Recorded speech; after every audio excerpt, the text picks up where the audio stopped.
Hello guys, আজকাল আমরা সবাই কম বেশি স্বনির্ভর হওয়ার চেষ্টা করি। যেমন আজকাল কেউ বা আইটি সেক্টরে চাকরি করছে, কেউ বা হোম ডেলিভারি করছে, কেউ বা আবার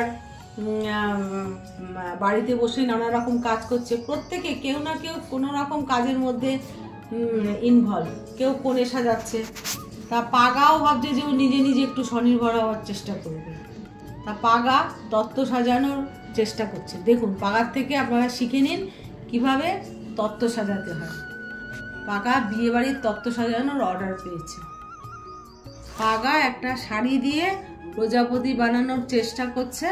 আপনারা সবাই পাগার থেকে শিখুন। দেখুন যে পাগা কিভাবে একটা শাড়ি দিয়ে প্রজাপতি বানাচ্ছে। কাপড়কে আমরা এইভাবে ভাঁজ করে নেব।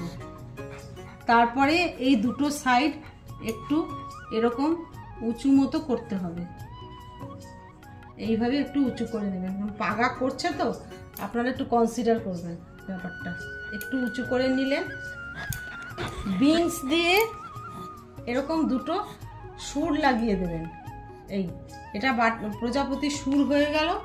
এবার দুটো চোখ করতে হবে। যে কোনো কাপড় দিয়ে আপনারা এইভাবে দুটো চোখ বানিয়ে নেবেন। আর ডিজাইনের জন্য এইভাবে দুটো ফুল লাগিয়ে দিতে পারেন। দেখুন, পাগা অনেকটা চেষ্টা করেছে একটা বাটারফ্লাই বানানোর জন্য। আপনারা ওকে কনসিডার করবেন। দেখুন, সবাই পাগাকে একটু সাপোর্ট করবেন।